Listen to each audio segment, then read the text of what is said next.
Good morning दोस्तों। आज मैं आपके सामने कोटा डिवीजन धारा आयोजित भंडार विभाग का वरिष्ठ लिपिक का एग्जामिनेशन पेपर लेकर आया हूँ। तो साथियों, ये एग्जाम 20/11/2023 को आयोजित हुआ था। समय 2 घंटा, मैक्सिमम मार्क्स 100। टोटल 110 क्वेश्चन थे और अटेम्प्ट इसमें 100 क्वेश्चन करने होते हैं। कोई नेगेटिव मार्किंग नहीं है इसके अंदर। अब साथियों चलते हैं पहले प्रश्न की तरफ। टीपीआई एजेंसी, इससे पहले एक बात कहना चाहता हूँ, कोई भी पेपर सरल या कठिन नहीं होता। और क्लर्क हो, चाहे सीनियर क्लर्क हो, चाहे ओएस हो या डीएमएस हो या इवन एएमएम हो, आज की डेट में इनके पेपरों में बहुत सारे क्वेश्चंस और उनके आंसर इंटरचेंजेबल मिलेंगे। इसलिए हर पेपर से हमें, हर एग्जाम से हमें सीखने के लिए बहुत कुछ मिलता है। इसलिए ये मत देखिए कि ये सीनियर क्लर्क का एग्जाम है, मेरे किस काम का, मैं तो एएमएम की तैयारी कर रहा हूँ, या मैं तो जेई की तैयारी कर रहा हूँ, या मैं एलडीसी डीएमएस या सीडीएम एलडीसी डीएमएस ओएस की तैयारी करो। नहीं, हर पेपर, इवन क्योंकि हर पेपर आपके लिए बहुत ज्यादा यूजफुल है, बहुत ज्यादा इंपॉर्टेंट है, और क्वेश्चनों का थोड़ा सा स्टैंडर्ड ऊपर नीचे होता रहता है। अदरवाइज बहुत सारे क्वेश्चन तो घुमा फिरा के ही पूछे जाते हैं। तो इसलिए ध्यान से मेरे साथ एंड तक बने रहिए। और ये बहुत ही अच्छा पेपर है, इसके अंदर बहुत सारे अच्छे क्वेश्चंस मिलेंगे, और इन पेपरों के पैटर्न से हमें आगे किसी भी लेवल के एग्जाम को सॉल्व करने में बहुत आसानी होगी और फायदा भी मिलेगा। तो इसलिए मेरे साथ एंड तक बने रहिए।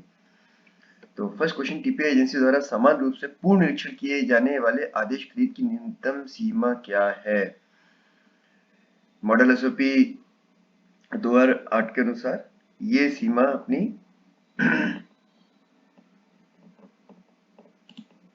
5 लाख है। इसे कितना कर दिया है? 5 लाख। साथ ही साथ मैं बताना चाहूंगा कि क्वेश्चन में ये भी आ सकता है कि वो एजेंसीज कौन कौन सी हैं। उनमें 4 या 5, ये 3-4 जो एजेंसीज हैं टीपीआई की, उनका नाम दे दिया जाएगा और पूछा जाएगा इसमें कौन सी एजेंसी है या कौन सी नहीं है। तो साथियों, मैं बताना चाहूंगा कि हम अभी यही नोट कर लें कि वो कौन कौन सी टीपीआई एजेंसीज हैं जो रेलवे का 5 लाख से ऊपर का माल इंस्पेक्ट करती है। TUV India, sorry,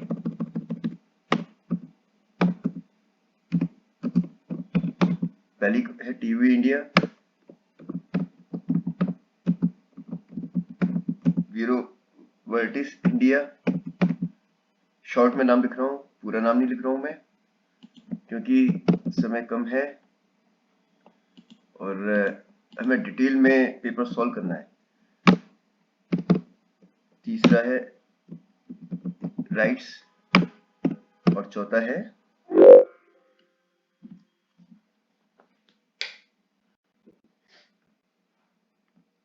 इंटरटेक India.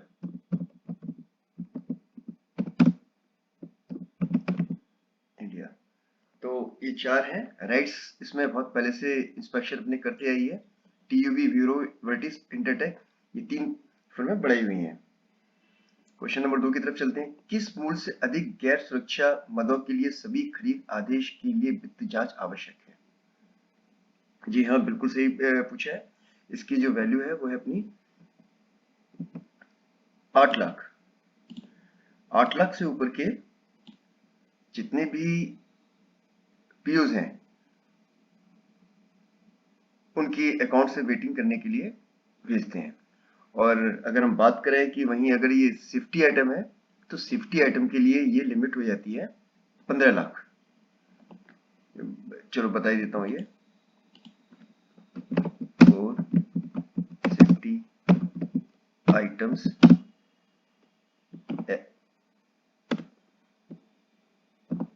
एवं 15 लाख। अगर ये सेफ्टी आइटम होता तो उसकी लिमिट हो जाती 15 लाख। 15 लाख से ऊपर के भेजे जाते हैं। भारतीय रेलवे में माल की खरीद मूल्य कितने से अधिक होने पर मामले को निविदा? जी हाँ, जितने भी अपने कॉन्ट्रैक्ट्स, आई मीन जो टेंडर्स होते हैं, आपको जानते हैं लिमिटेड होते हैं, ओपन होते हैं, 2 टाइप्स होते हैं। लेकिन लिमिटेड हो या ओपन टेंडर हो, ये सारे सिंगल स्टोर ऑफिसर द्वारा डिसाइडेड कर दिए जाते हैं कंजानी के साथ मिलकर के। लेकिन अगर उनकी वैल्यू 50 लाख से ऊपर है तो उसके लिए टेंडर कमेटी बैठती है। टेंडर कमेटी, अब साथियों मैं बताना चाहूंगा कि टेंडर कमेटी में कौन कौन से 3 मेंबर होते हैं। ये क्वेश्चन आ सकता है। नंबर 1, एक तो होता है स्टोर ऑफिसर, जो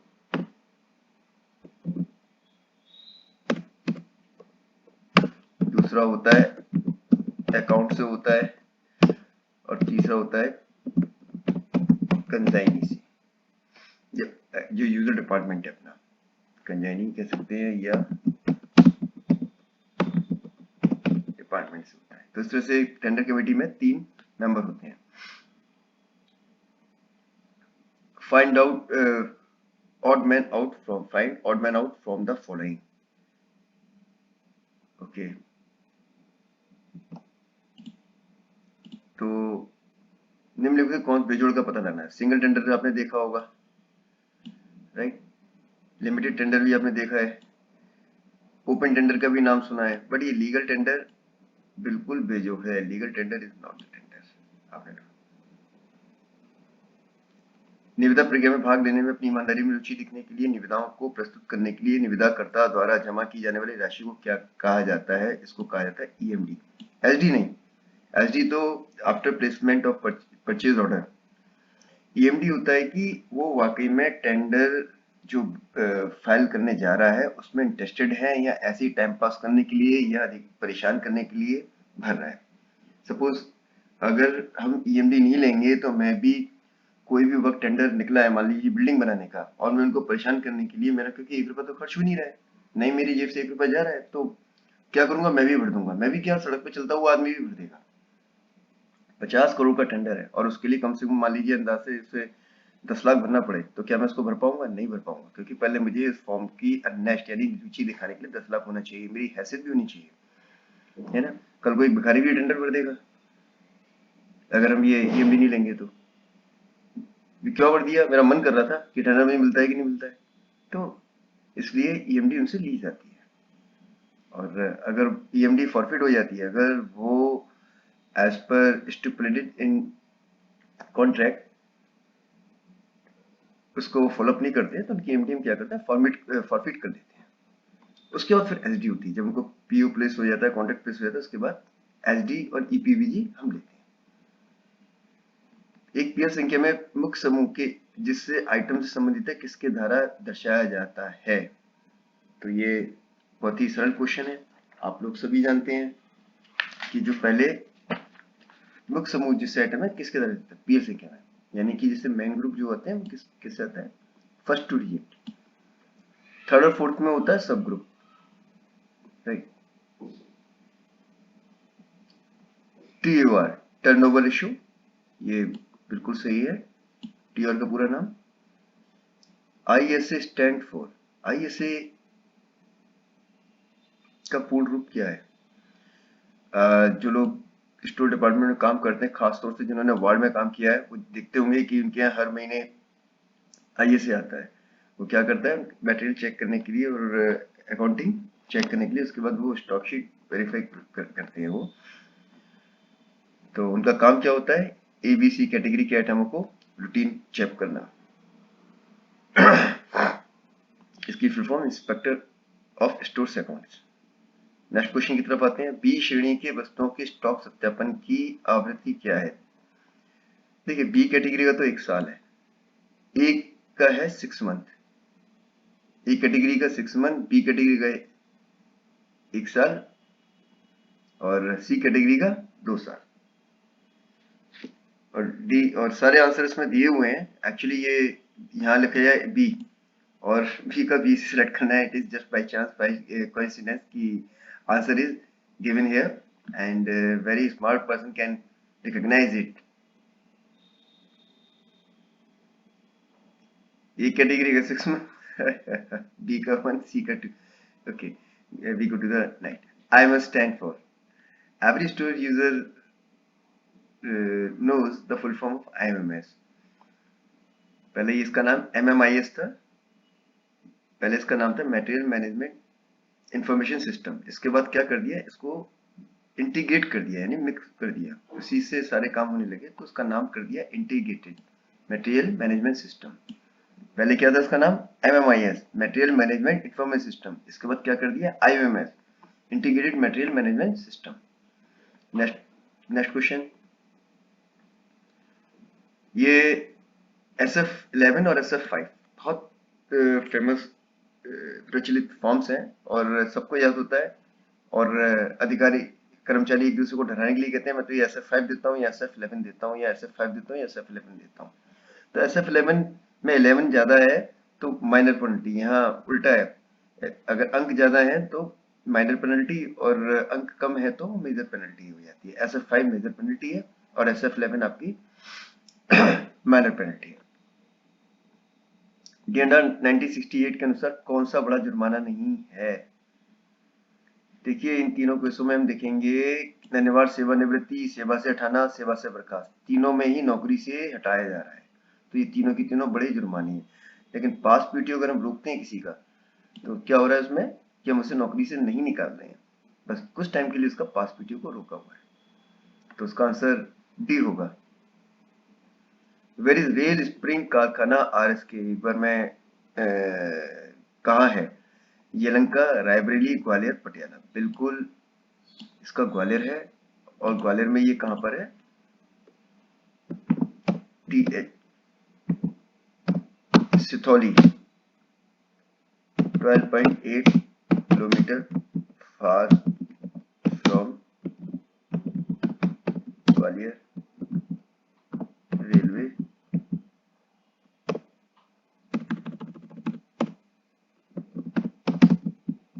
स्टेशन। ओहो, ग्वालियर ये 12.8 kilometre far from Gwalior railway station है। रेल स्प्रिंग कारखाना, बहुत वाले नाम नहीं सुना होगा और जरूरत भी नहीं पड़ती है, क्वेश्चन में भी कम पूछा जाता है, पर आ सकता है कभी भी। किस अवधि के भीतर प्रत्यक्ष अवकाश दिया जाना है? देखिए बहुत सारे जो इस पेपर में 15 दिन गलती से लगा गए, उन्होंने क्वेश्चन पूरा पढ़ा नहीं ना, प्रत्यक्ष अवकाश पढ़ा तब 15 दिन पढ़ा, खटक खटक सब लगाए हैं। इन्होंने बिल्कुल सोच समझ के आंसर दिया है, और इसका 6 मंथ, इसका आंसर 6 मंथ ही है। 6 महीने के अंदर में लेना है। अगर 6 महीने के बाद हमने अप्लाई नहीं किया, मांगा नहीं, तो क्या होगा? लैप्स हो जाएगा। क्वेश्चन नंबर 15, ये बहुत ही अच्छा क्वेश्चन है और ये न्यूमेरिकल सभी आप लोगों को करने हैं, क्योंकि अगर मैं करूंगा तो उसमें टाइम ज्यादा लग जाएगा और बहुत सरल है, ज्यादा टफ नहीं है। प्रमुख समूह सीरियल नंबर चेक अंकों। देखो प्रमुख समूह तो ये हो गया, सॉरी 38, एक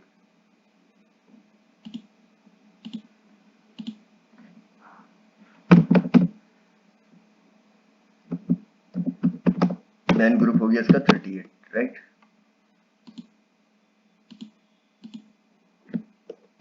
अब आ जाओ, सब ग्रुप हो गया इसका 10, और इसका सीरियल नंबर हो गया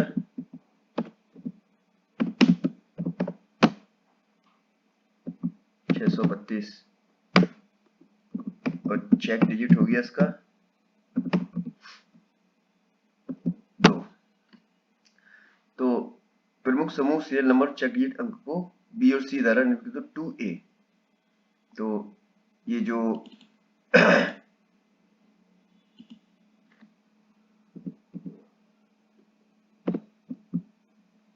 ये हो गया हमारा 2A, और सीरियल नंबर हो गया हमारा B, और चेक डिजिट हो गया हमारा C। तो इसमें 3C करना है, तो बस कुछ नहीं करना आपने, बस इनकी वैल्यू निकालो, कैलकुलेट करके कर दो। तो ये किया हुआ है 38 दूनी 76, सब ग्रुप का पूछे ही नहीं उन्होंने, और 632 का P है, यानी खाली सिंगल लेना है, और 3C ये कितना है? 2, तो 2 3 6, इनको हमने टोटल किया तो 714, 714 आ गया इसमें। तो करेक्ट आंसर इसमें होगा हमारा 714। आ जाते हैं नेक्स्ट क्वेश्चन की तरफ। सिग्नल और टेलीकम्युनिकेशन स्टोर का प्रमुख समूह क्या है? देखिए ये सारे रट डालो आप, शुरू से लेकर एंड तक के।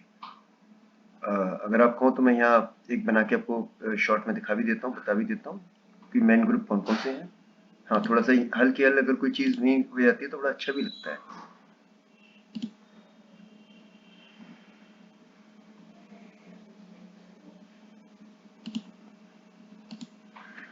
देखिए सबसे पहले कौन से इंजन आए?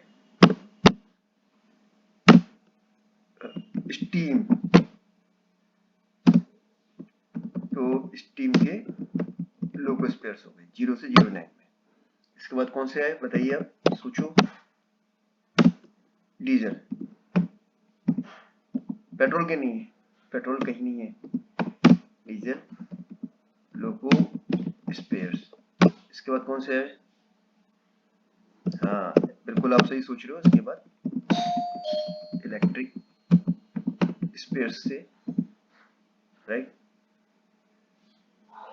इसके बाद आप 20 to 29 ग्रुप अपना इलेक्ट्रिक स्पेयर्स के हो गए। और इनके बाद आएंगे आपके 30 to 39, 30 to 39 C and W.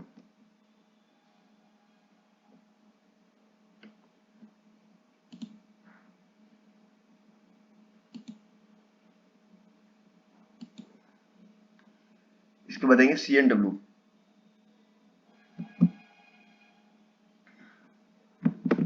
Spheres. इसके बाद आएंगे 42 49 ELE, इलेक्ट्रिकल स्पेयर्स। इसके बाद आएंगे 52 59 S एंड T के स्पेयर।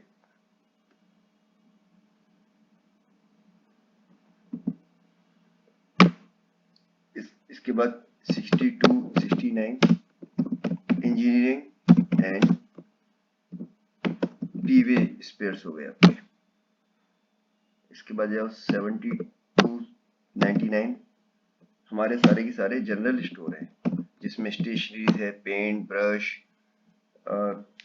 कपड़ा, क्लॉथिंग, सारे 72 99। इसमें लोहा भी है आपका, steel, non ferrous, ferrous, non ferrous, etcetera.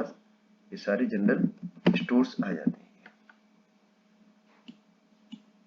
अच्छा, इसमें एक चीज और ध्यान देने की बात है कि जो 98 ग्रुप है वो किसका है? वो स्क्रैप का है, SCRAP, स्क्रैप का। What is lead time? Lead time क्या होता है?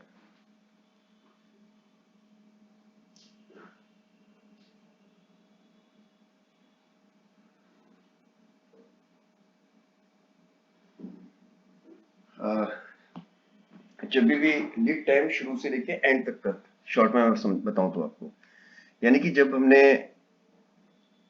खरीद का आदेश का प्लेसमेंट और फॉर्मूल ये भी नहीं है।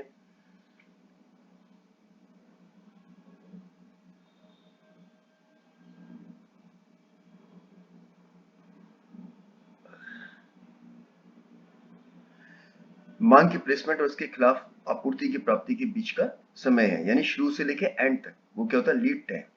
पूरा शुरू से लेके एंड तक माल हमने जब से सोचा है कि भाई हमारे पास खरीदना है, तो हमने उसके लिए डिमांड बनाई। तो उस डिमांड बनाने से जिसे रिक्रूटमेंट बोलते हैं, ERM रिक्रूटमेंट बोलते हैं, रिक्रूटमेंट से लेकर माल के आने तक का, यानी पूरा कंप्लीट टाइम वो हमारा लीड टाइम कहा जाता है।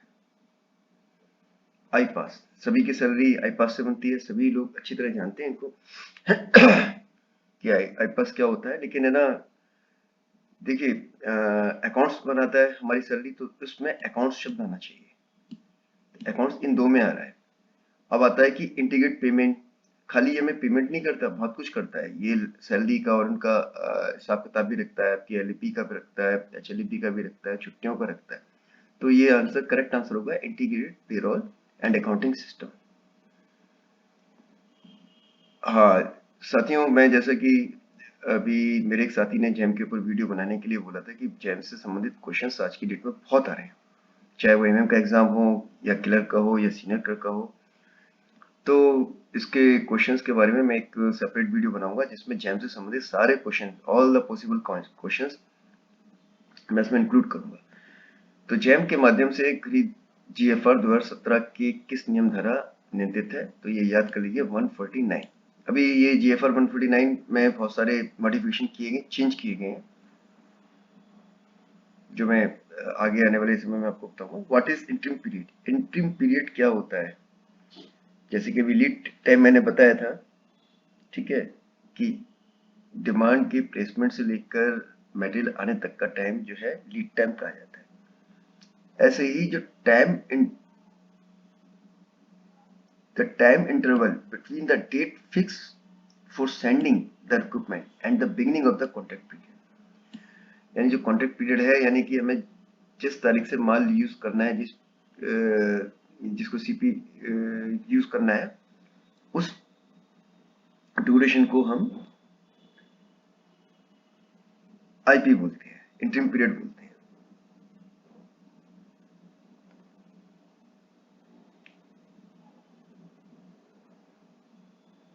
अब आप क्वेश्चन नंबर 21 की तरफ आते हैं। बार 50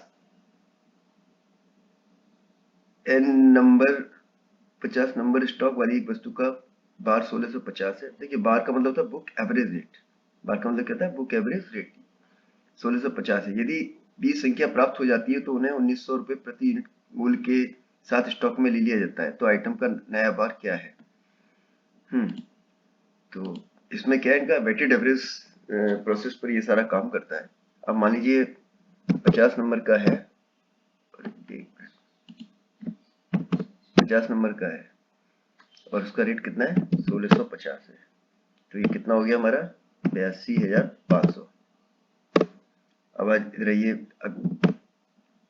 20 संख्या और प्राप्त होती है और उसका रेट कितना है? 1900 है। तो ये कितना हो गया? 38,000। और टोटल कितना हो गया हमारा? 17।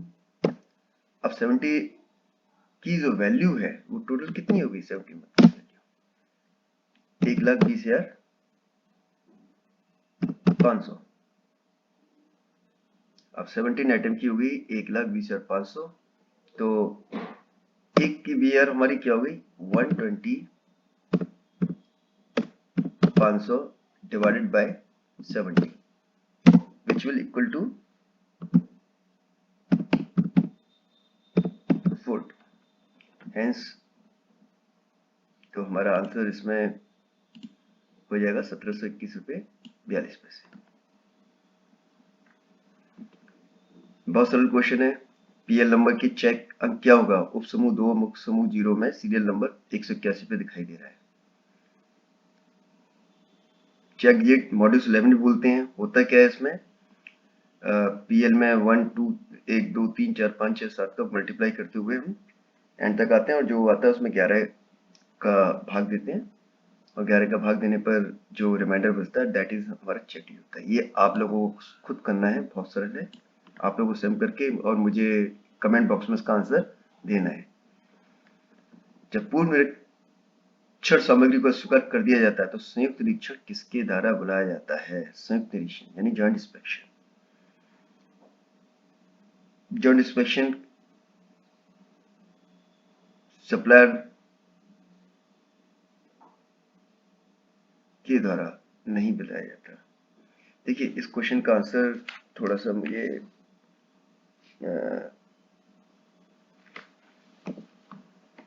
इसमें से नहीं है, मुझे लग रहा है इसमें से नन ऑफ एबव होगा, क्योंकि आप ये देखिए सबसे ज्यादा एवरेज की चिंता किसको होती है? कंजाइनी को होती है। तो संयुक्त जो है निरीक्षण कंजाइनी धारा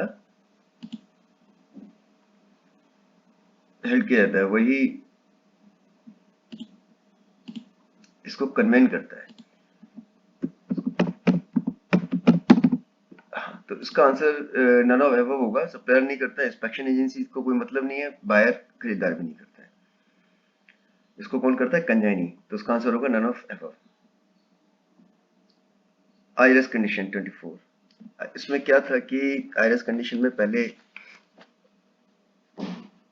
3 साल यानी 36 मंथ की 36 की गारंटी होती थी, गारंटी वारंटी 36 की, इसको बाद में घटा करके कितना कर दिया 30 मंथ।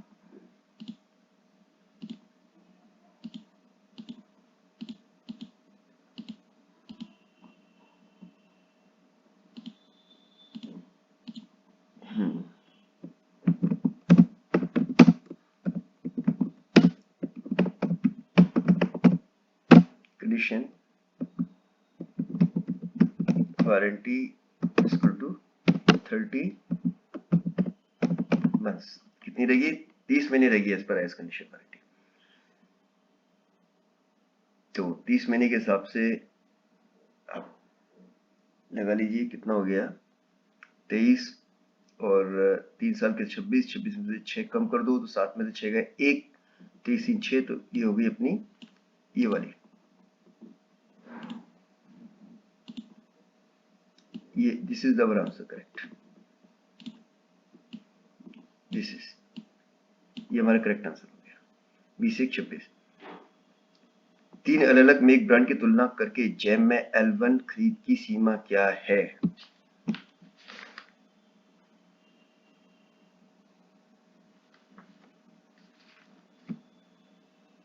जी,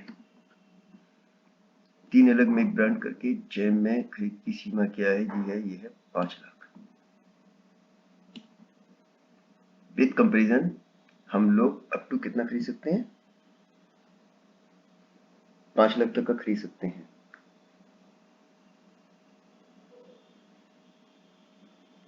और अब ये 5 लाख से 50 लाख कर दी है। GFR रूल 2017 में बहुत 17 के 149 में बहुत सारे चेंज किए हैं, जिसके अंदर अब ये 5 लाख से 10 लाख कर दी गई है। कितनी कर दी है? 5 लाख से। अब जो बाई चांस क्वेश्चन पूछा जाता है तो उसमें हमें 10 लाख बताना है। ये भी तो 5 लाख पुराना था, अब क्या है 10 लाख। फर्म को 450 मात्रा के लिए 13,50,000 रुपए का खरीद आदेश जारी किया था। फर्म ने 350 नंबर की आपूर्ति की, लेकिन अनुबंध डीपी के भीतर शेष की आपूर्ति करने में विफल रही। यदि जीडी के साथ क्वांटिटी ऑर्डर रद्द किया जाता है तो वसूली जीडी राशि से क्या होगी? देखिए, जो क्वांटिटी उसने सप्लाई कर दी है टाइमली, उस पर तो उसकी जीडी लगेगी नहीं। हम कैलकुलेट फॉर व्हाट, हम लोग कैलकुलेट करेंगे जो मटेरियल उसने विद इन डीपी नहीं दिया है, जो भी जीडी लगेगी उसी पर लगेगी।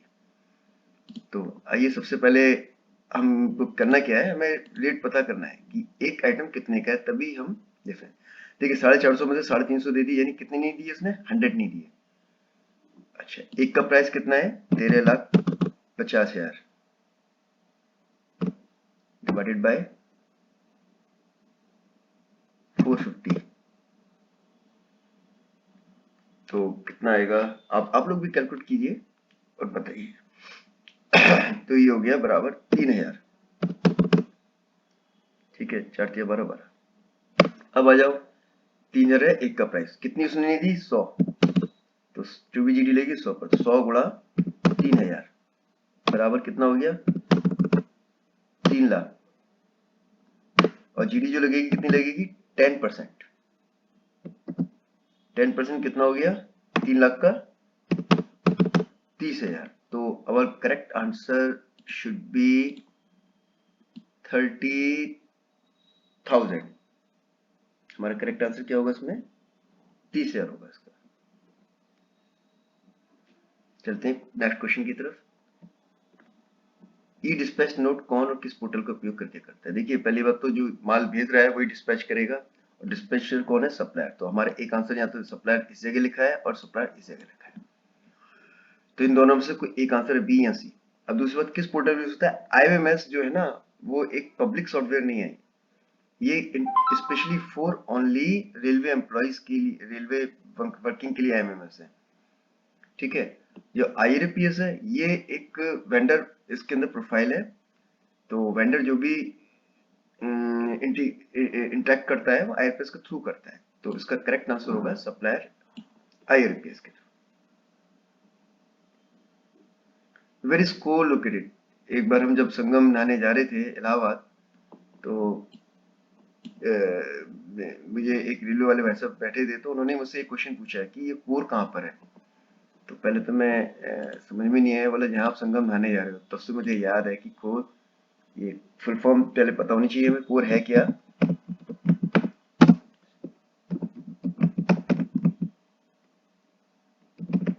Central organisation for railway electrification.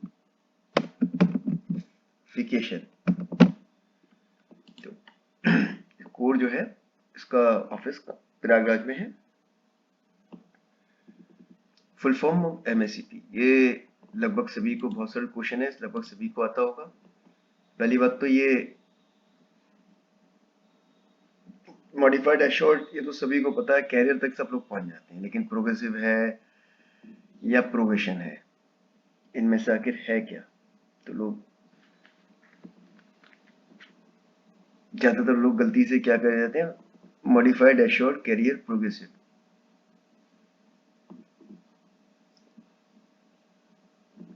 ऊपर पॉजिटिव है, ये गलत है, आएगा है संबंधित ये प्रोग्रेस से, तो ये प्रोग्रेस हो सकता है, ये प्रोग्रेस, ये प्रोग्रेस। मोर एश्योर्ड नहीं होगा, यानी बी और बचता है बी और ये सी, इन दोनों से कोई एक है। मॉडिफाइड एश्योर्ड कैरियर प्रोग्रेसिव होगा या प्रोग्रेशन होगा। देखिए प्रोग्रेसिव क्या हो गया, प्रगतिशील, यानी प्रगति होती, लेकिन ये थोड़ा नेगेटिव बर्थ हो जाता है प्रगतिशील। हमें प्रगतिशील नहीं, प्रगति होनी चाहिए, तो उसका आंसर होगा modified assured career progression scheme, जिसमें एक बार उसका प्रोग्रेशन होता है। तो करेक्ट आंसर होगा 29 का D, modified assured career progression scheme. चलते हैं अगले क्वेश्चन की तरफ। 30, a person who has ultimate control over the affairs of the factory under the factory act is called, जी हाँ बिल्कुल, ऑक्यूपायर, अधिभोक्ता व्यक्ति कहलाया जाता है इसके अंदर। रेलवे कर्मचारी डीएनडी नियम 1968 किस नियम के तहत सक्षम प्राधिकारी को एक रेलवे कर्मचारी को निलंबित करने का अधिकार है। इसका रूल 9, ये करेक्ट है, ये भी इसका रूल 9 है।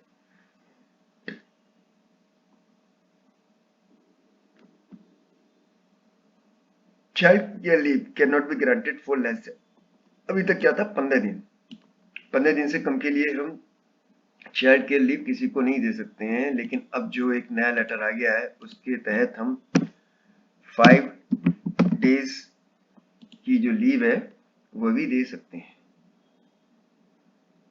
पर कितना, साल में 3 बार से ज्यादा नहीं। एलडीसी की फुल फॉर्म, ये भी बहुत सरल है, सभी लोग जानते हैं, मेरे साथी जानते हैं। एल फॉर लिमिटेड है, तो ये लोअर वाला तो होगा नहीं, तो ये लोअर वाला तो होगा नहीं, क्योंकि यहाँ आ गया लिमिटेड वर्ड। लिमिटेड डिपार्टमेंटल, बिल्कुल सही बात है, ये एग्जाम होता है डिपार्टमेंटल, यहाँ डिपार्टमेंटल है और डिपार्टमेंटल यहाँ है, तो यानी ये भी नहीं होगा, यहाँ डिफिनल है। अब आ जाओ कंपैशनेट एग्जाम और कॉम्पिटिटिव। ये भी पता है कि कंपैशनेट एग्जाम नहीं होते हैं, तो क्या होगा, limited departmental competitive exam. Next question जो है, paternity leave will be left after 6 month. अगर 6, ये शायद क्वेश्चन पहले भी आ गया है कि अगर 6 महीने के अंदर हमने अप्लाई नहीं किया तो वो छुट्टी जो है लैप्स हो जाएगी, मुझे लग रहा है शायद था। किस अवधि के भीतर प्रत्येक अवकाश दिया जा सकता है। तो देखिए ये वही क्वेश्चन सेम 2 बार आ गया है, क्वेश्चन नंबर 14 पे भी आ गया। देखिए पेपर सेडर को भी बहुत ही दिमाग से काम लेना होता है, और paternity leave will be lapse after, तो 6 महीने के अंदर नहीं लिया तो क्या होगा, समाप्त हो जाएगा। ये क्वेश्चन आपको करके इसका मुझे आंसर बताना है, क्योंकि मैं यहाँ करूंगा, जगह भी नहीं है, तो it will take lot of time. सरल है, ज्यादा कठिन नहीं है। कोर, जैसे कि मैं बता रहा था, इलाहाबाद में जा रहा था, तो किसी ने रास्ते में मुझसे, जो रेलवे वाले भाई थे, अच्छा ये बताओ कोर का कहाँ पर है ऑफिस, तो मैं बता नहीं पाया उस टाइम, बोला यहाँ आप जा रहे हो वहीं है, संगम में, आई मीन इलाहाबाद में ही है। और इसकी फुल फॉर्म मैं पहले ही बता चुका हूँ, central organisation for railway electrification, rail electrification नहीं, रेलवे इलेक्ट्रिफिकेशन।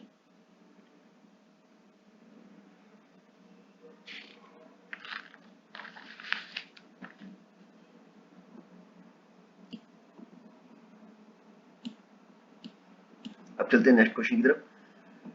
महिलाओं के स्वामित्व वाली एमएससी खरीद के लिए खरीद का कितने % आरक्षित है? तो उसका आंसर है 3%। 3% आरक्षण है। एज पर IRS शर्तों के अनुसार फर्म के परिसर में पूर्व निरीक्षण की गई सामग्री की प्राप्ति की तारीख से अधिकतम अवधि क्या है जिसके अनुपयुक्त पाए जाने पर कंजानी एंड पर अस्वीकार किया जाता है? यानी ये बात हो रही प्री इंस्पेक्टेड मटेरियल की। अगर कोई प्री इंस्पेक्टेड मटेरियल है, सामान की प्राप्ति के अंदर, हम उसको रिजेक्ट कर सकते हैं अगर हमें लगता है कि ये अनसूटेबल है।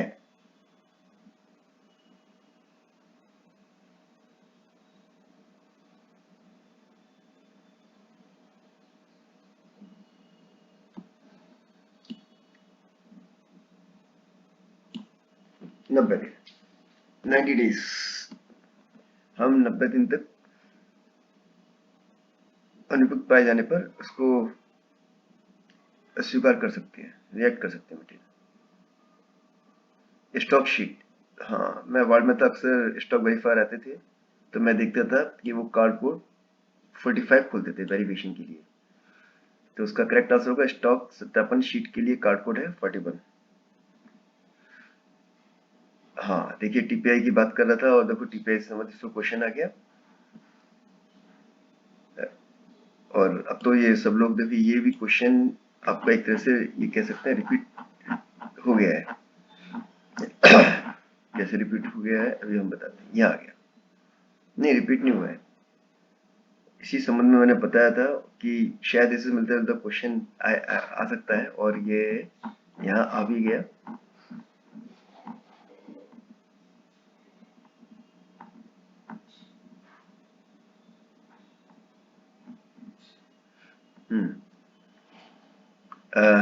राइट से इंटरटेक है, ब्यूरो वर्टिस है।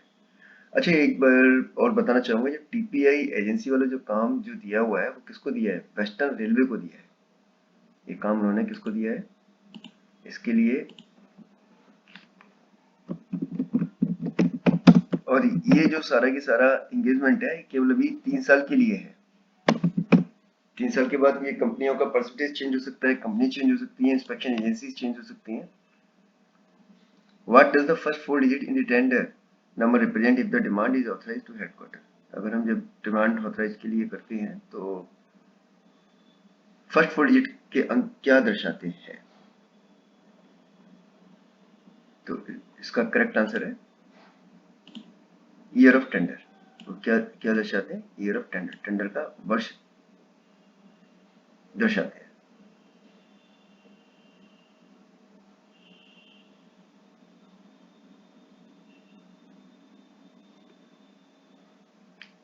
होता क्या है कि पहले के 2 डिजिट होते हैं वो तो परचेस सेक्शन होता है, दूसरे 2 डिजिट होते हैं वो आपका टेंडर ईयर।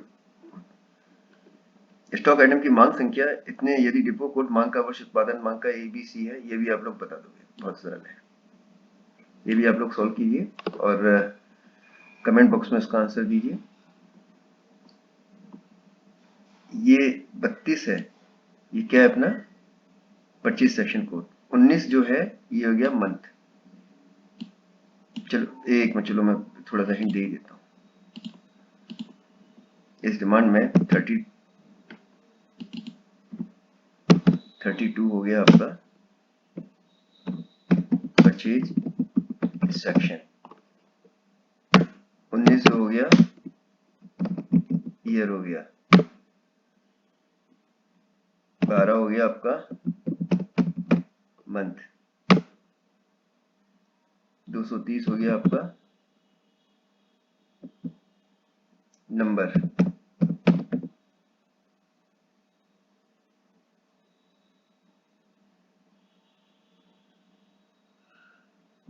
नहीं 301 नंबर, ये आपका नंबर हो गया, फाइल नंबर हो गया। ये 32 हो गया परचेज सेक्शन, ठीक है। The demand number of stock item is also if the depot code, year of demand generation and month demolition is A, B and C respectively। अब आप इसको आराम से कर सकते हो। डिपो कोड हो गया 32, ईयर ऑफ डिमांड 19 और month of demand is 12। Now you can calculate very easily.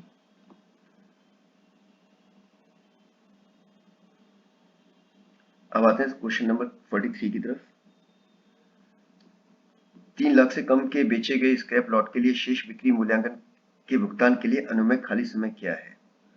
जी हाँ, उसको 10 दिन का समय मिलता है कि वो 10 दिन के अंदर उसका पेमेंट कर दे। तो बैलेंस जो पैसे बचे होते हैं अदर देन ईएमडी, उसको लिए वो 10 डेज के अंदर उसका पेमेंट कर देगा। ऊपर के मूल वाले निश्चित अनुबंधों के लिए निविदा में 30% मात्रा विकल्प का प्रावधान कर दिया गया है। The present 30% quantity clause has been made mandatory in tender for fixed quantity contract value above। अच्छा, कितने से ऊपर वालों के लिए कर दिया गया है? तो इसका ये 75 लाख है इसका आंसर। 75 लाख से ऊपर वालों के लिए प्लस 30% मात्रा विकल्प कर दिया कि 30% से कौन से हैं ये? फिक्स क्वांटिटी वाले।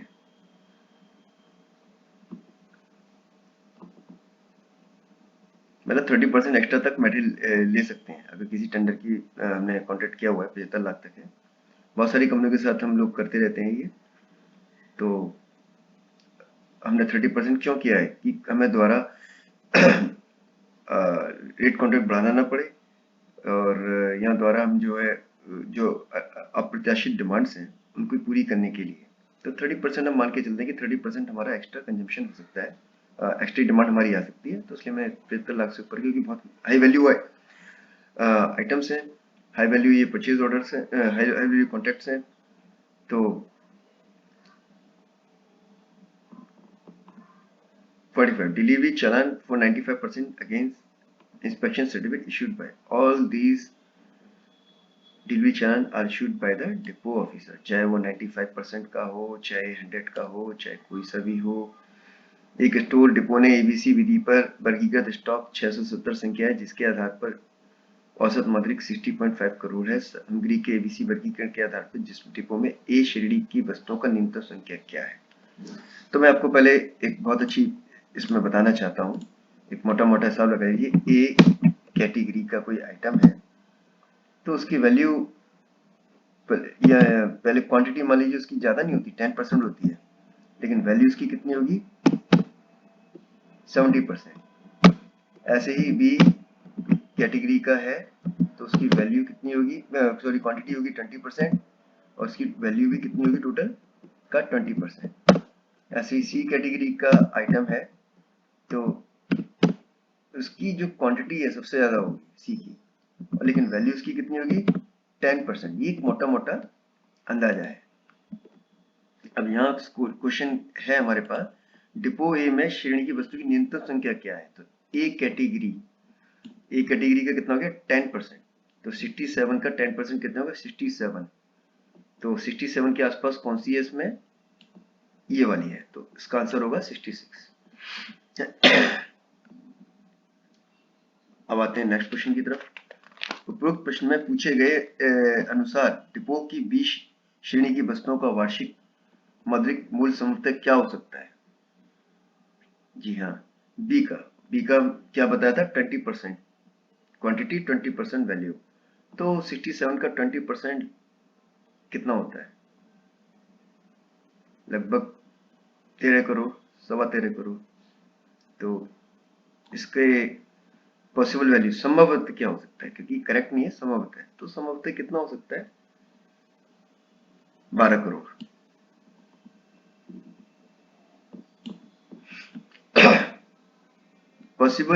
What could be possibly the annual monetary value of C category item of the depot as asked in the question number? अब ये क्या पूछ रहा है? सी की मॉनेटरी वैल्यू, और सी की मॉनेटरी वैल्यू कितनी बताई थी? 10%। ये क्वांटिटी 70 और ये 10, तो 10% कितना हो गया वैल्यू का? 60.5 करोड़ का 10% लगभग 6 करोड़ के आसपास पड़ता है। तो 6 करोड़। अब चलते हैं नेक्स्ट क्वेश्चन 49 की तरफ। कारखाना अधिनियम के तहत बिजली की सहायता चलने वाले एक कारखाने का निर्माण करने के लिए आवश्यक श्रमिकों की संख्या कितनी है? आवश्यक श्रमिकों की संख्या 10 दिन है। अगर बिजली से चलने वाले हैं तो 10 दिन है, क्योंकि वहां मैन पावर की कम जरूरत पड़ती है। आरटीआई अधिनियम के तहत सूचना चाहने वाले को कितना शुल्क देना होगा? 10 रुपए। ये एक्चुअली 10 रुपए पर पेज के हिसाब से, अगर 5 पेज है तो 10 इंटू 50, पर मिनिमम 10 रुपीज है। सीपी ग्राम, आज की डेट में सभी कंप्लेन सीपी ग्राम पर कर रहे हैं। कोई भी कंपनीज है, अगर उसकी पेमेंट की दिक्कत है या अधिकारी से शिकायत है या उसको रिस्पॉन्स नहीं मिल रहा है, तो क्या है, वो सीपी ग्राम पर सीधा कंप्लेन कर। अच्छा, सीपी ग्राम है क्या? ये भी ग्रीवेंस रिड्रेसल और मॉनिटरिंग सिस्टम है, और ये क्या सेंट्रलाइज है ये, और विकल्प पे विचार न करते हुए सीधा सीधा जो करेक्ट आंसर है मैं उसको हाईलाइट कर दे रहा हूँ। सीपी ग्राम पर जो रिजोल्यूशन है कितने दिन के अंदर आ जाना चाहिए? जी, इसके अंदर 1 महीने रिजोल्यूशन का टाइम दिया हुआ है, 30 डेज के अंदर आ जाना चाहिए। अब आते हैं 53। फैक्ट्री एक्ट अधिनियम के अंतर्गत कर्मचारी के साप्ताहिक कार्य के घंटे क्या है? 48 आवर्स है फैक्ट्री के अंदर। जैम पोर्टल इज अंडर एजीसीज। जैम पोर्टल किसके द्वारा तत्वाधान में है? देखिए, मैं बता रहा था कि जैम से संबंधित आजकल क्वेश्चन बहुत आ रहे हैं, और इस पर एक अलग मैं वीडियो बनाऊंगा जिसमें जैम से संबंधित सारे क्वेश्चन आंसर होंगे। तो ये बनाया था department of commerce, ministry and industry. बिल्कुल सही समझ रहे हो, मैं गलती से बी लगाने वाला था, बट बी नहीं है, इसका करेक्ट आंसर सी है, department of commerce, ministry of commerce and industries. Jam के संदर्भ में बीओक्यू, पहले भी मुझे नहीं पता था बीओक्यू की फुल फॉर्म क्या होती है। मैं, मुझे बड़ा जान के आश्चर्य हुआ कि यार ये क्या बिल ऑफ क्वांटिटीज है। बिल ऑफ क्वांटिटीज कैसे हो सकता है? पर क्या, बिल ऑफ क्वांटिटीज को ही बोलते हैं। In term of jam, PRC, PRC बोलते हैं प्रोविजनल रिसिप्ट चालान सर्टिफिकेट, प्रोविजनल रिसिप्ट सर्टिफिकेट। मैं बाय मिस्टेक चालान भूल गया।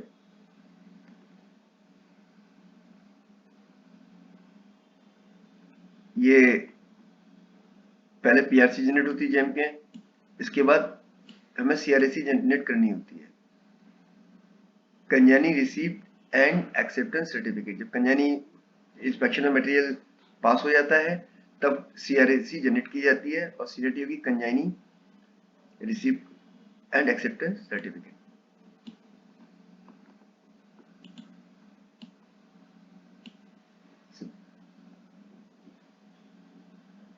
चलते हैं नेक्स्ट क्वेश्चन की तरफ। वारंटी अस्वीकृत सलाह के निपटान के लिए विक्रेता को दिए गए दिनों की संख्या कितनी है? Number of days given to vendor for settlement of warranty reaction advice. अगर कोई हमने वारंटी में रिएक्शन हो गया है तो उसको हमने कितने दिन दिए हुए हैं? 60 दिन, कि भैया वो मैटर रिप्लेस करे या नया दे, जो भी है, व्हाट्सएप पर रिपेयर करे, एक्सवाइजेड जो भी हो, इसके लिए 60 डेज दी हुई है। हाँ जी, आप अपना रेलवे का क्वार्टर नहीं किराए पे उठा सकते हैं। रेल सेवा आचरण नियमों के किस नियम के तहत आवंटित रेलवे आवास को किराए पर लेने पर प्रतिबंधित है? रेंटिंग अलॉटेड रेलवे कन्वेंशन, तो वो है 15A। कोड ऑफ कंडक्ट पढ़ेंगे, बहुत सारे इसमें नियम है, और जो मेन नियम है एक बार सभी को आप नोट डाउन करके याद कर सकते हैं सारे। उन पदों के लिए एकल निविदा आमंत्रित करने के लिए एसएमएम की शक्तियां क्या है? जहां ये प्रभावित करना संभव नहीं है कि इसी तरह की वस्तु जिसका उपयोग बदले में किया सकता है किसी अन्य फर्म द्वारा बेची गई है, जो पीएससी ए। ये बात हो रही है ए टाइप की पैटर्न। ए क्या है? एनकेलेड पीएससी होती है, कि यह उनको पता नहीं है कि कि वो इस तरह की वस्तु कोई और फर्म बनाती है या बेचती है, तो इसमें भी पावर कम की दी हुई है, और वो कितनी दी हुई है? 3 लाख। ऐसे कितनी दी है? 3 लाख दी हुई है। 61वां, उपयोगकर्ता विभाग के वरिष्ठ स्केल अधिकारी द्वारा पीएससी पर हस्ताक्षर करने की शक्ति क्या है? हाँ जी, बहुत बढ़िया है। सीनियर स्केल की है 2 लाख। मैं एक बार आई थिंक बता ही देता हूँ कि जरूरी ये क्वेश्चन हर बार नहीं आएगा, चेंज हो सकता है।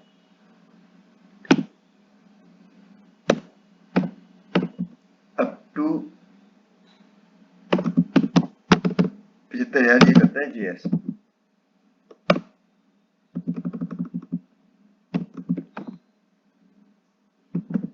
लाख तक है एसएस अधिकारी कौन से होते हैं? एसएमएम है, डी है, डीपीओ है, ये सारे अपने एसएस ऑफिसर्स हैं। अब आ जाओ 15 लाख तक का कौन करेगा? जेएजी करेगा, पीएससी से। अब आ जाओ 25 लाख तक कौन करेगा? CWM, ADRM, एसएजी ग्रेड के जितने भी अधिकारी है उनकी पावर 25 लाख है। और अब 25 लाख ये सारा कौन करता है? PHOD, CHOD। तो ये भूलना नहीं है, ये याद रखना है। The tender quantity in 1900, the lowest acceptable offer is 5000 plus इतना GST इतना है। तो देखिए मिनिमम जो एसएजी का लेवल होता है सीनियर स्किल लेवल, और ये आप सबको पता है कि 50 लाख से शुरू होती है। 50 लाख से 1 करोड़ के लिए एसएजी का लेवल है। तो सबसे हमें क्या करना है इसमें, इसकी वैल्यू पता लगानी है कि क्या वैल्यू क्या है। तो 900 इंटू 5000 इंटू 1.18% इक्वल टू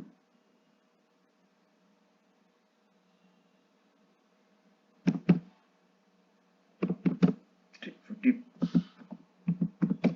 हाँ, तो हम देखते हैं कि जो वैल्यू है 53 लाख है, और जो कि 53 लाख है वो आपके आती है सीनियर स्केल के लिए। सीनियर स्केल लेवल हो गया एसएमएम लेवल का। SMM level the full form PCDO. जी हाँ, ये नाम आप सभी ने सुना होगा। पीसीडीओ जो पीरियडिकल होता है, क्या होता है? कॉन्फिडेंशियल होता है, पीरियडिकल कॉन्फिडेंशियल। अब पीरियडिकल कॉन्फिडेंशियल यहाँ भी लिखा है और यहाँ भी लिखा है। तो डिपो ऑफिशियल केवल डिपो नहीं बनाता है, इसे और भी इंजीनियरिंग डिपार्टमेंट से लेकर के हर डिपार्टमेंट बनाता है ये। तो ये क्या होता है? डेमी ऑफिशियल होता है। आवधिक गोपनीय डेमी आधिकारिक पत्र होता है। तो इसका करेक्ट आंसर होगा 63 का डी। युवाम, युवाम जो बनाया हुआ है, जिसकी full form unified vendor approval module है, इसका काम है सर्च करना। हम लोग सर्च करते हैं कि कौन कौन से पीएल के लिए, किस किस आइटम के लिए कौन कौन से वेंडर को अप्रूवल दिया सकता है। तो ये यूनिफाइड है, वेंडर अप्रूवल मॉड्यूल एकीकृत है। हर रेलवे के अंदर वही मॉड्यूल आपको दिखाई देगा और उसी से सभी लोग एक बैठ करके देख सकते हैं। और इसका सबसे बड़ा फायदा यह है कि राइट सोर्स, जो मेटलमैन का सबसे बड़ा सिद्धांत क्या है? Right price at, we have to procure the material at right price at right time from right source. तो राइट सोर्स में ये हमें बहुत हेल्प करता है। मॉडल एसओपी 2018 के सी भाग में स्टोर मामले का वर्णन किया गया है। कौन से पार्ट में किया गया है? तो अब आप भी लोग बताओगे, मैं एक बार बता देता हूँ कि कौन कौन से पार्ट्स हैं, उसमें कौन कौन से हैं। ए में है वर्क, शुरुआत उन्होंने किससे की है? वर्क से की है। इसके बाद बी में की है मेडिकल, वर्क्स मेडिकल। इसके बाद इन्होंने ले लिया मिसलेनियस। इसके बाद लिया इन्होंने, डी में लिया है स्टोर्स को लिया है। ई में ले लिया इन्होंने कॉमर्शियल, और एफ में ले लिया है एस्टेब्लिशमेंट, और जी में ले लिया इन्होंने सिक्योरिटी मैटर्स। तो हमारा जो करेक्ट आंसर होगा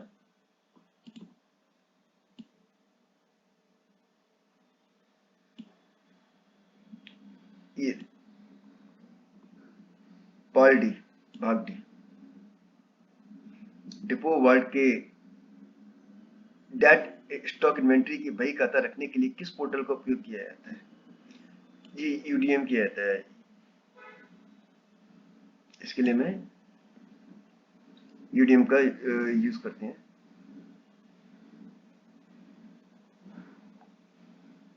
खरीद के लिए जैम पर तकनीकी मूल्यांकन के दौरान तकनीकी स्पष्टीकरण करने के लिए न्यूनतम कितने दिन हैं? ये सवाल थोड़ा सा कॉम्प्लिकेटेड भी है।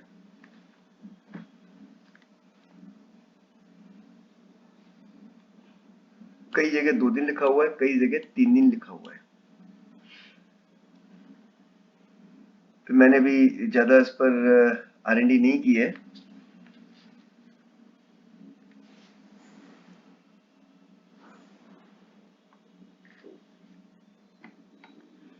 नेट पर देखता हूँ 3 दिन आता है, और वैसे इसका 2 दिन भी है, तो मेरे हिसाब से इसका आंसर 2 दिन और 3 दिन में से कोई एक है। करेक्ट आंसर क्या है, ये आप लोग नेट पर देख करके कमेंट बॉक्स में मुझे बताइए। क्या करना है, इसका correct answer reply me in comment box. इसका आंसर 2 दिन है या 3 दिन है? IRFIM, Indian railway institute of financial management. सबसे पहले तो चलो उसका फुल फॉर्म देखते हैं कि क्या है ये।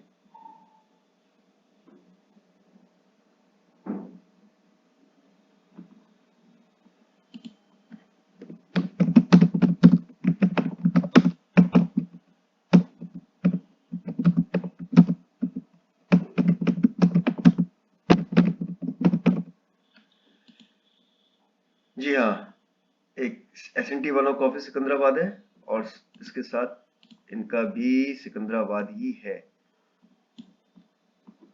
सॉरी, इसका आंसर भी क्या है, Secunderabad. Indian railway institute of financial management का सिकंदराबाद में है।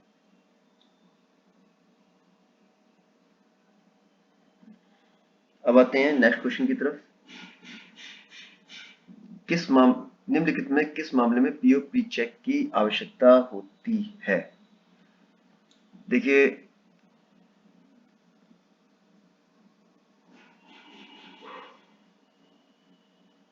पीओ को प्री चेक, एक प्री चेक अलग चीज होती है, एक होता है वेट करना।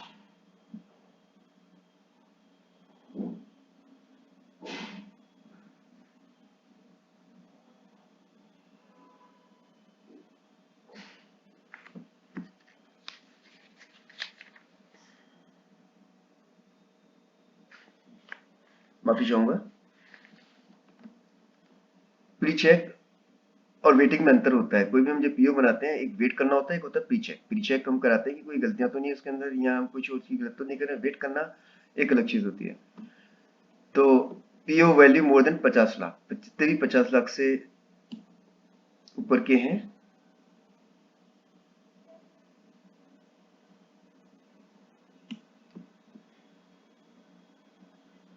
उनकी जरूरत नहीं होती है, क्योंकि उसमें टेंडर कमेटी बैठी होती है। Right. Safety item PO value 14 lakh. अब जो सेफ्टी आइटम है, उनकी पीओ की जो वेटिंग हम कराते हैं, 15 लाख से ऊपर के लिए कराते हैं। राइट। एक्चुअली ऐसे कंफ्यूजन होगा, सीधे सीधा आ जाते हैं। किस किस की नहीं होती है, हम उल्टा चलेंगे। ये एक बात कर रहा है नहीं की, हम नहीं की बात करते हैं, किसकी नहीं आती है। एक तो इसकी जरूरत नहीं पड़ती है, 14 इसकी जरूरत कब को पड़ती है, 15 से ऊपर की पड़ती है। और दूसरा, 6 लाख का कोई सादा पीओ, उसकी भी जरूरत नहीं है। क्यों नहीं है? क्योंकि 8 लाख से ऊपर की पीओ की वेटिंग प्री चेक होती है, इधर 50 लाख से ऊपर की होती है। क्यों होती है? क्योंकि ये टेंडर कमेटी ऑलरेडी इसमें अकाउंट्स इन्वॉल्व होता है। सेफ्टी ऑफ आइटम पीओ ये 15 लाख तक होती है। तो उसका करेक्ट आंसर हो गया D, PO value 30 lakh. 30 lakh की तो होगी। किस रेलवे को तीसरे पक्ष, हाँ अभी मैं बता रहा था कि ये निरीक्षण को सूचीबद्ध करने की जिम्मेदारी सौंपी गई थी। तो टीपे इंस्पेक्शन की जिम्मेदारी में, जैसे कि मैंने पहले बताया, कि वेस्टर्न रेलवे को सौंपी गई है। एएसी अनुमोदन के लिए डिप्टी सीएमएम की शक्ति क्या है? एक मिनट, वीडियो बहुत ज्यादा लंबी होती जा रही है, मैं थोड़ा फास्ट करता हूँ। 1 करोड़। एक वरिष्ठ स्केल अधिकारी की मांग हस्ताक्षर की शक्ति क्या है? बहुत अच्छा क्वेश्चन है ये। और मैं एक बार बताना चाहूंगा कि मांग अधिकारी की शक्ति क्या है। अब आ जाइए, सबसे पहले जेएस की है 25,000। एसएस की है 2 लाख। जेजी या एसजी की है 15 लाख। अब आ जाइए CWM, ADRM या SAG, इसकी है 45 लाख। और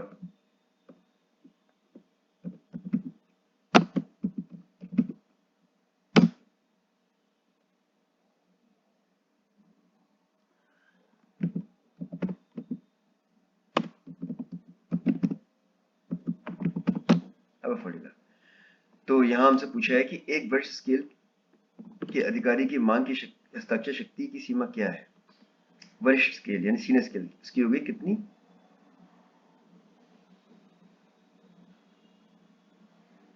मेरे हिसाब से 2 लाख। कहाँ गया आंसर? ये रहा, 25,000 to 2 lakh. What is cover due? Cover due को मतलब किसी भी डिमांड पर परचेज ऑर्डर पड़ चुका है, भले ही माल आया हो या ना हो, इससे मतलब नहीं है। तो इसका करेक्ट आंसर होगा यह बी। यह बकाया है कि जिसके विरुद्ध खरीदादेश तो दे दिया गया है लेकिन सामग्री अभी तक डिपो में प्राप्त नहीं हुई है। तो ये जिसपे हमारा खरीद आदेश पड़ गया है, इसमें खरीद आदेश नहीं पड़ा हुआ है। यह बकाया है जिसके लिए सामग्री प्राप्त हुई लेकिन अपूर्व भुगतान, इसका भी इससे कोई मतलब नहीं है, केवल पीओ प्लेसमेंट से मतलब होता है। और इसमें सामग्री ड्यूज क्यों बोलते हैं? क्योंकि अभी ड्यू है, मेटेरियल नहीं आया है, अभी ड्यू है। अब इस केस में क्या है, ड्यू, ये सामग्री प्राप्त हो गई है लेकिन भुगतान से मतलब नहीं है, तो ये कवर ड्यू खत्म हो गया, ये कवर नहीं रहा, कंप्लीटेड हो गया ये। यदि मांग मुख्यालय के लिए अधिकृत है तो निविदा संख्या में अंतिम 4 अंक क्या दिखाएंगे? अंतिम 4 अंक डिमांड नंबर, पीओ में है तो पीओ नंबर, है ना? तो और डिमांड में तो अंतिम 4 अंक डिमांड नंबर दिखाएंगे। जनरल आइटम हमारे कैटेगराइज किए पुस्तक और स्टेशनरी प्रकार की दुकानों में किन प्रमुख समूह में निपटाया किया जाता है? तो जनरल कैटेगरी के 70 टू 99। अब आ जाइए स्टेशनरी। इसके अंदर स्टेशनरी का जितने भी हैं वो 82 89 के अंदर सारी स्टेशनरी के किए हुए हैं। एमएनपी के लिए जो हेड प्लान है वो PH41 है। वीडियो थोड़ी ज्यादा लंबी हो रही है, मैं और थोड़ा फास्ट करता हूँ। IRPS में निविदा अनुसूची में किन निविदा शर्तों के तहत सामग्री की प्रतिशत स्थानीय सामग्री को डिफॉल्ट बनाया है? ये बनाया गया कॉमर्शियल कंप्लायंस के तहत। कारण क्या है कि चेकलिस्ट में तो वो वेंडर्स चेक करता है कि मेरे क्या क्या डॉक्यूमेंट मैंने अपलोड कर दिए हैं। जनरल इंस्ट्रक्शन टेंडर्स के बारे में होते हैं। स्पेशल कंडीशंस होती हैं मटेरियल को सप्लाई करने के लिए या उसको में एलिजिबिलिटी के लिए। लेकिन जो कॉमर्शियल कंप्लायंस कि वो लोकल, कोई भी आइटम लोकल है या नहीं है, क्या है, तो उसके लिए कॉमर्शियल कंप्लायंस में आना चाहिए और कॉमर्शियल कंप्लायंस में इसको डाला गया है।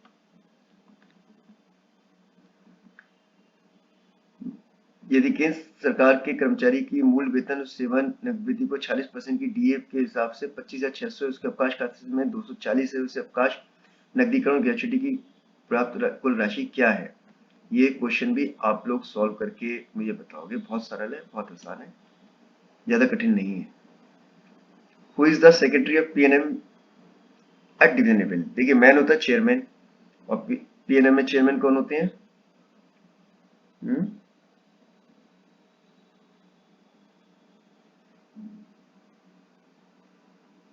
बताइए, पीएनएम में चेयरमैन कौन होते हैं जी?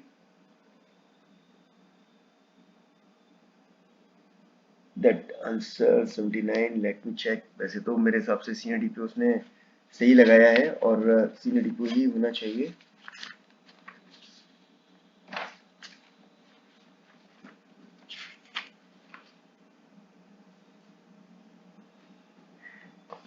बिल्कुल सही लगाया उसने, सीनियर डीपीओ ही होते हैं चेयरमैन। और फिर सचिव है तो अध्यक्ष कौन होंगे? अध्यक्ष तो डीआरएम, अध्यक्ष होना चाहिए डीआरएम को, और चेयरमैन हो गए सीनियर डीपीओ।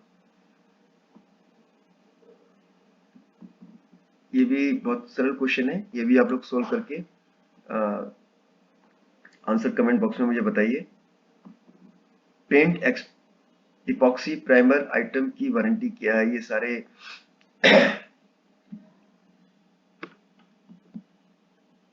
उड़ने वाले आइटम है जो कि बहुत जल्दी खराब हो जाते हैं। सील पैक होने पर इनको 12 महीने तक हम यूज कर सकते हैं, तो इसलिए इनकी भी आइटम की वारंटी अवधि 12 महीने है। बहुत सरल क्वेश्चन है ये। एलएचपी, हमें एलएचपी कितनी मिलती है? 10+10, साल में 20 मिलती है, एक महीने में हर 6 महीने में 10, हर 6 महीने में 10 मिलती है। तो ये 90 दिन गैप था और मिलती कितनी है? 10। और एवरेजन यानी ये कितना हो गया? 50%। 180 दिन में 180 जो लास्ट जो पार्ट है ईयर का, उसमें 10 मिलनी चाहिए थी। अब उसमें 50% यानी कि 90 डेज तो गैप रहा, तो कितनी मिलेंगी? 10 की 50% कितना हो गया? 5 मिलेंगी।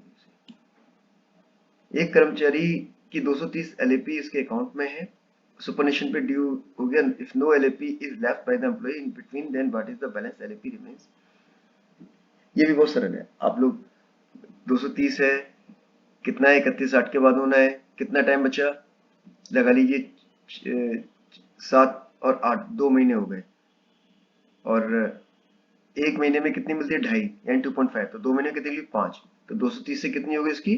5 और बढ़ा दो, 235 हो गई इसकी। यदि कोई लोग सूचना अधिकारी सूचना का अधिकार अधिनियम धारा आवश्यक समय सीमा के भीतर किसी सूचना मांगने वाले को जानकारी प्रदान करने में विफल रहता है, तो उसे किस रूप में संदर्भित किया जाता है? उसे किया जाता है अस्वीकृत माना जाता है, कि ये कि वो सूचना नहीं देना चाहता, ये मान लिया जाता है। रात्रि ड्यूटी भत्ते के प्रयोजन के लिए रात्रि ड्यूटी का अर्थ क्या है? ये होगा रात को 10 बजे से सुबह 6 बजे तक, जो हमारे सोने का टाइम है वही। हमारा ये सोने का टाइम नहीं है 6 घंटे का, ये भी सोने का टाइम नहीं है। हमारा सोने का टाइम होता है रात को 10 से सुबह 6, तो वही हमारी रात्रि ड्यूटी का प्रोविजन का भत्ते का बता दिया। चाइल्ड केयर लीव के संबंध में कौन सा कथन सही नहीं है? तो ये सही है, अधिकतम 730 दिन के लिए अनुमति दी जाती है। ये भी सही है कि 18 वर्ष के आयु के दो सबसे बड़े जीवित बच्चों के लिए दी जाती है।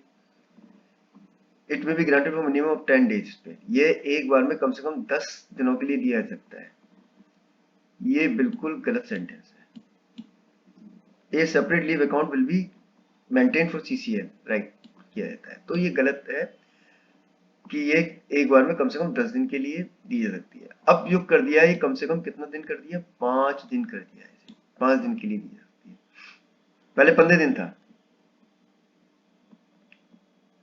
How many of the following statement are correct regarding leave on average pay? LAP के बारे में कौन सा बिल्कुल करेक्ट है?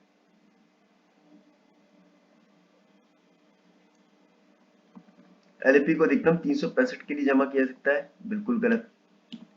अधिकतम 300 के लिए जमा करते हैं। एलएपी को एक बार में अधिकतम 180 के लिए दिया जाता है, बिल्कुल सही है ये।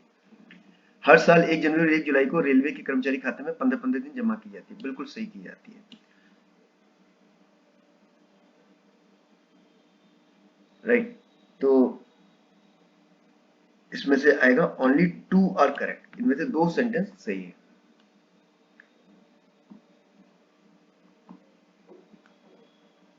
डिसिप्लिन अपील रूल्स के तहत time limit to appeal against an order of punishment is 45 days from the date of receiving the punishment notice. जैसे पनिशमेंट नोटिस मिलता है उसके 45 दिन के अंदर वो है अपील कर सकता है।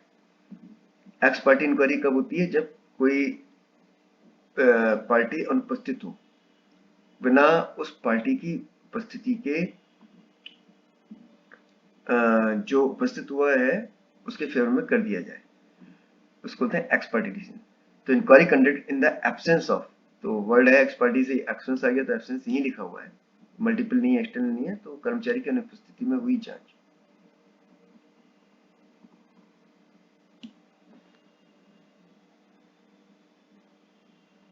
किसी कर्मचारी के प्रदर्शन पर प्रारंभिक प्रतिक्रिया प्रदान करके एपीआर प्रक्रिया शुरू करने के लिए जिम्मेदार कौन है? देखिए, सबसे पहले हम लोग अपनी इनिशिएट करते हैं अपार, और वो किसको जाती है? फिर सीधी रिपोर्टिंग ऑफिसर को। रिपोर्टिंग के बाद जाती है रिव्यूइंग वाले को, रिव्यूइंग के बाद जाती है एक्सेप्टेंस अथॉरिटी, तो हमारी रिपोर्टिंग ऑफिसर को सीधी जाएगी। बजट समीक्षा अगस्त के महीने में की जाती है, हर साल होती है कि कितना फंड हमारा खर्च हुआ, कितना बचा, अगर जो बचा हुआ है कहाँ यूटिलाइज किया जाए। एक ट्रेड यूनियन के पंजीकरण के लिए कितने मिनिमम होने चाहिए जी? 7 होने चाहिए, लेकिन बशर्ते कि वहां पर कम से कम 100 एम्प्लॉइज हों, तब 7 हैं। यानी कि हम टोटल 7 लोग काम कर रहे हैं, 7 ने मिलकर यूनियन बना ली, हाँ जी, नहीं, कम से कम 100 होने चाहिए वहां पर। How many hours of detention of railway servant shall be deemed have been placed under suspension? 48। कोई आदमी अगर हिरासत में 48 घंटे के लिए चला जाता है तो उसको डीम्ड सस्पेंशन मान लिया जाता है। दुर्घटना के दौरान मरने वाले रेल कर्मचारी के परिवार को एकमुश्त मुआवजा कितना हो गया? ये पहले क्या था? 20 लाख था, अब ये बढ़ा करके रेलवे एम्प्लॉइज को 25 लाख कर दिया गया है। ड्यूटी के दौरान अगर कोई दुर्घटना होती है तो उसमें उसको 25 lakh. Under factory act 1948 child mean, बच्चे का मतलब फैक्ट्री एक्ट में क्या है? जिसकी 15 वर्ष से कम की आयु है वो सारा बच्चा माना जाता है फैक्ट्री एक्ट में, उनसे काम नहीं ले सकता। एमएसपी के तहत दिए गए वित्तीय यूनियन की अधिकतम संख्या 3 बार है, हम लाइफ टाइम में 3 बार मिलती है मैक्सिमम। और वैसे आप प्रमोशन रेगुलर होता है तो आप कितने भी प्रमोशन ले लो वो एक अलग चीज है। अगर आपका प्रमोशन नहीं होता है तो सरकार एमएसपी के तहत आपको 3 बार कम से कम देगी। माता तकपाश को किसी भी प्रकार के अवकाश के साथ किस सीमा तक जोड़ा जा सकता है? कोई सीमा नहीं है, ये कोई सीमा नहीं है इसकी।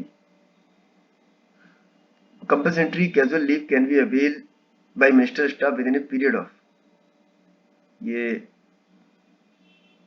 मिनिस्टर स्टाफ के धारा 20 दिन नहीं है, 60 दिन नहीं है, 45 दिन नहीं है, नन ऑफ अबव, ये है केवल 30 डेज। ये 30 डेज के अंदर हमें लेनी होती है, इसका तो लैप्स हो जाती है। How much amount per capita is contribute by the government every year? पहले ये 500 रुपए सरकार हर साल पर एम्प्लॉय देती थी, अब ये अमाउंट बढ़ा करके 800 रुपए कर दी गई है। 99 का C is the correct answer.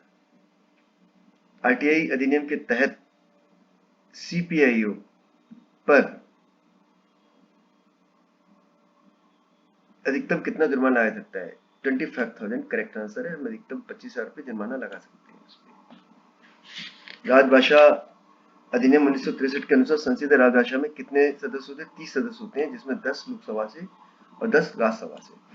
भारतीय संविधान के अनुसार संघ की आधिकारिक भाषा हिंदी और होगी, और लिपि कौन सी होगी? देवनागरी होगी। हिंदी के हैं, बहुत सरल क्वेश्चन है, आप सब बड़े आराम से कर सकते हैं। 103 संविधान की 8वीं अनुसूची में कितनी भाषाएं हैं? 22 भाषाएं हैं। प्रथम राजभाषा आयोग के अध्यक्ष कौन थे? बाल गंगाधर खैर थे, और ये कब हुआ था? एक मिनट, मैं थोड़ा सा आपको एक नॉलेज देना चाहूंगा। ये आयोग बना था 1955 में, और इसको बोलते हैं हम खैर आयोग भी बोलते हैं। 1955 में था और इसको बोलते हैं खैर आयोग के नाम से।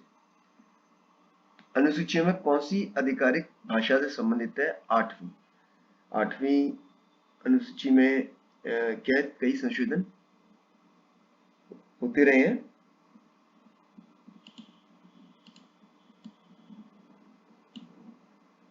साथियों, बाकी के 5 क्वेश्चन का ये क्लियर नहीं है, सरल क्वेश्चन है।